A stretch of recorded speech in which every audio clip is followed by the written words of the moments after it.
ازيكم حبايبي؟ عاملين ايه؟ يا رب تكونوا بخير. لو اول مره تخش عند القناه، انا ام محمد ودي قناتي.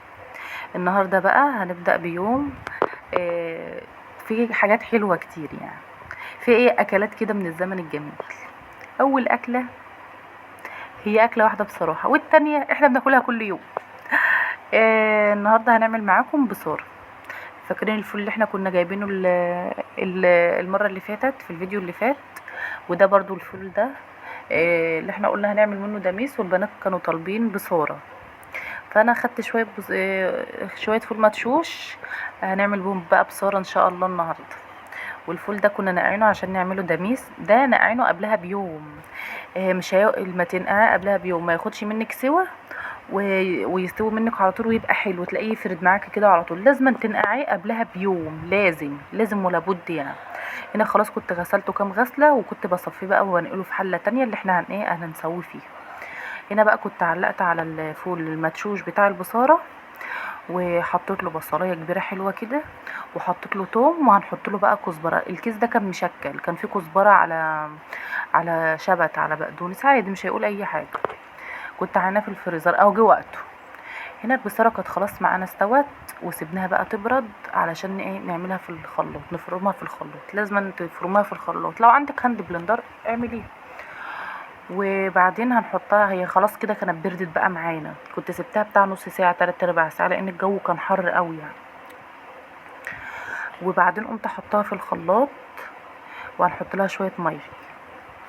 ولو وصلت لغاية دلوقتي معانا اعمل اللايك والاشتراك وصلي على النبي. ايوه، عليه الصلاه والسلام، شاطره يا كوكي. هنا بقى كنا حطينا شويه ميه علشان الخلاط يلف معانا. وهي كده كده كانت عايزة مية اصلا يعني، عشان نفرمها. وهنزودها بيها عادي، مفيش مشكلة. انا مش عارفة انتوا عارفين الاكلة دي ولا ايه، او كلتوها ولا ايه؟ اللي كلها كده يبقى يثبت لي كده في الكومنتات كلها امتى ومن ايد مين. انا عامة انا ماما هي اللي كانت بتعملها لنا. كانت بتعملها. انتوا عارفين بقى الناس بقى اللي هم كانوا دايما آه، يحبوا الاكلات ديت، البصارة، السبانخ، الخبيزة. مش عارفة انتوا عارفين الخبيزة ولا ايه؟ الحاجات الجميلة دي، اللي يحبوا البامية، الحاجات دي كلها كانوا يحبوها. احنا بقى كنا جيل بنتدلع زي اللي دلوقتي برضو، بس دلوقتي ما عدناش بنتدلع. دلوقتي يعني بنبقى نفسنا كده على الاكلات بتاعت زمان اللي كانوا اهالينا بيعملوها لنا واحنا بندلع عليهم. احنا كنا حاطينها بقى عشان ما نتوهش من بعض في الطبق الالومنيا اللي هناك ده، كنا حاطينها فيه سمنه، وقطعنا بصلايه حلوه برضو صغيره كده، وحطينا عليهم شويه ملح نحمرها، عشان هنحط نصه في قلب البصاره وهنحط النص التاني على الوش. هنا شوفوا كنت زودت البصاره شويه. هنا القمر اللي كان بيلف اللي كان بيقلب لي ايده حلوه اهو. حطينا بقى البهارات اللي عندنا، كمون وفلفل وشويه كزبره ناشفين على بعضهم، وظبطنا الملح. ما بنحدقهاش قوي، حاجه بسيطه، لان ايه، البصاره الفول عامه يعني اما بيبقى حادق قوي بيبقى رخم، لكن كده تظبطيه كده مظبوط على حسب ما انت عايزه، برضو بتبقى مسكره كده وحلوه وتفتح النفس اهو. هنا بقى كنا صفينا السمنه خالص. بتضحكي ليه؟ بقول حاجه وحشه؟ هنا بقى كنت صفيت السمنه وحطينا البصل وقلبناه بقى هنا حلو. هنا خلاص كانت غليت معانا، وهنفرغها في اللبوب. هقول لكم حاجه بقى ايه وانا افتكرتها دلوقتي. البصاره ده انا كنت بتدلع على ماما واقول لها لا انا ما بحبهاش، انا مش عايزه اكل بصاره، انا ماليش دعوه، واتدلع قوي. فالمهم في يوم وانا كنت جايه من الدرس، وكنت رايحه درس تاني انا وواحده جارتي، وكانت صاحبتي معايا في نفس السن يعني. فقلت لها يا ماما انا عاوزه مش هاكل وكده، وقعدت بقى زعلانه وهعيط. فقالت لي بس دوقيها، بس دوقيها. فقامت صاحبتي قالت لي ايه، تعالي بس. كانت صاحبتي ديت على طول كده يعني معايا كده بناكل عادي. قعدنا ناكل، نشد عيش، ومسكنا كل واحد طبق نسفناه وبصل.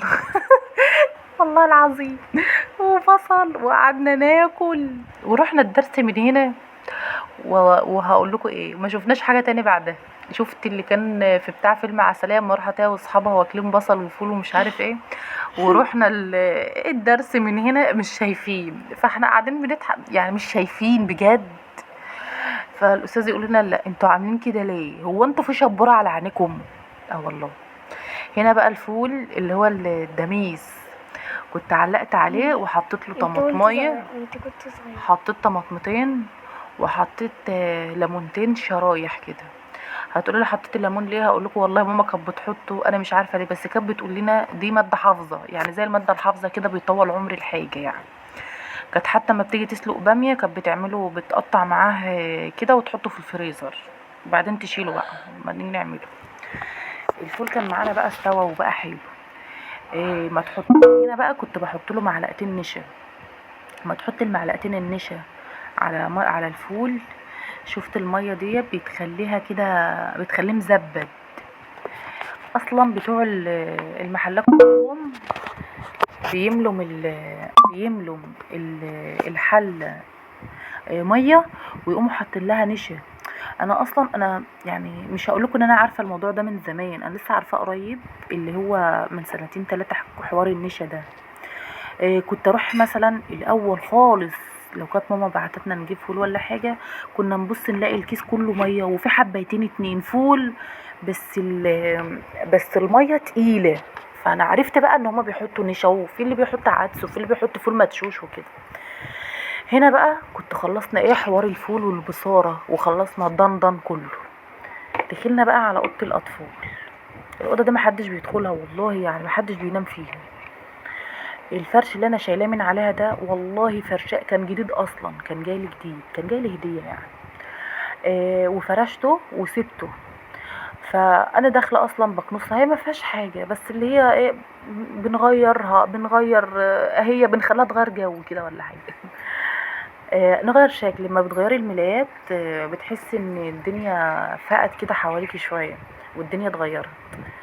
فقلنا اما نغير ايه، اما ناخد الملايات كلها نغسلها.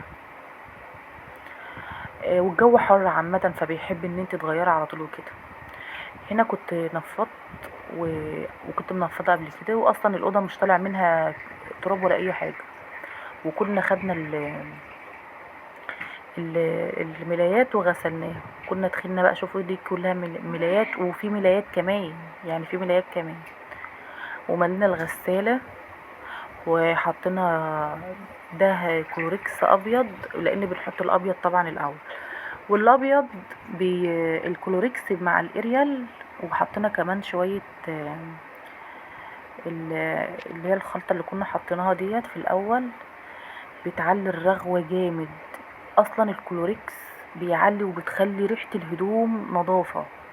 انا كان عندي اوكسي، بس بصراحه مش عارفه الاوكسي ماله في الحر، اما بتغسلي وتسيبي الهدوم 5 دقايق بتحسي ان ليها ريحه مش حلوه، انما الاريال بتبقى ريحته جميله قوي في الغسيل. هنا بقى طلعنا على البلكونه علشان كان في اصلا نشر قبلها بيوم، كنت غاسله على الاوتوماتيك ونشر قبلها بيوم. فقلنا اما نلم بقى القديم. بمسح السور انا قبل ما اعمل اي حاجه، لان طبعا الشارع بيخلي الدنيا تراب خالص، والسور بيشيل تراب جامد. قمت شايله بقى الهدوم مطبقاها. انا ما بدخلش هدوم الا لما بكون مطبقاها، لاني بجيبها واحطها على الكرسي ممكن تقعد. يعني في اول جوازي خالص، في اول جوازي كنت بحطها على الكرسي، كنت بتلهي في 100 حاجه ما بكسل اطبقهم، انما خلاص انا اتعودت.